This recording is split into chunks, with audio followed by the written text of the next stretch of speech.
रशियाचे राष्ट्राध्यक्ष Vladimir Putin Bharat दौऱ्यावर भारतात उतरताच पुतिन यांची पंतप्रधान नरेंद्र मोदी यांना गळाभेट।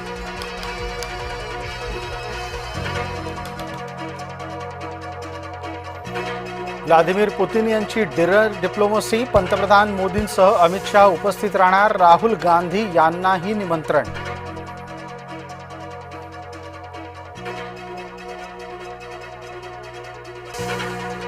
नाशिकच्या तपोवनमधील झाडं तोडण्याला विरोध कायम, जर विरोधच करताय तर बकरी ईदला बकरा कापायला विरोध का करत नाही, नितेश राणेंचा सवाल।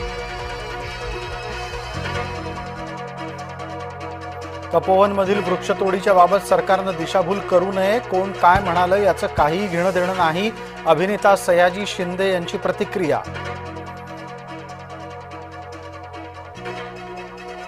डॉक्टर गौरी गर्जे आत्महत्या प्रकरणी एसआयटी समिती गठीत, महिला IPS अधिकारी समितीच्या अध्यक्षपदी पोलीस उपायुक्त रागसुधा आर यांच्यासह 7 अधिकाऱ्यांची नियुक्ती।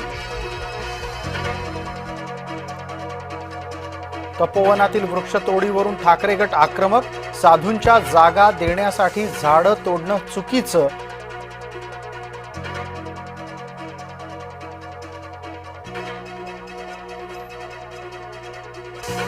शीतल तेजवानीला मिळाली 8 दिवसांची कोठडी, पुणे कोर्टाकडून 11 डिसेंबरपर्यंत शीतल तेजवानी पोलीस कोठडीत।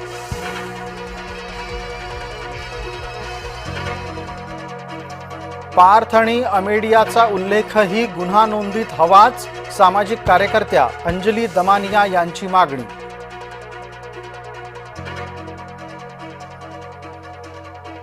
ठाण्यामध्ये गुंडाकडून पोलिसांना शिवीगाळ आणि फेरीवरच्या गाडीवर कर्मचाऱ्यांना मारहाण, गुन्हा दाखल।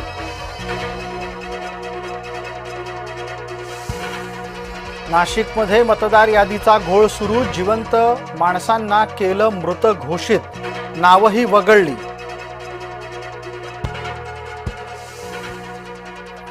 हिवाळी अधिवेशन संपताच रखडलेल्या निवडणुकांची घोषणा होणार, 14 डिसेंबरला मनपा निवडणुकांची घोषणा शक्य।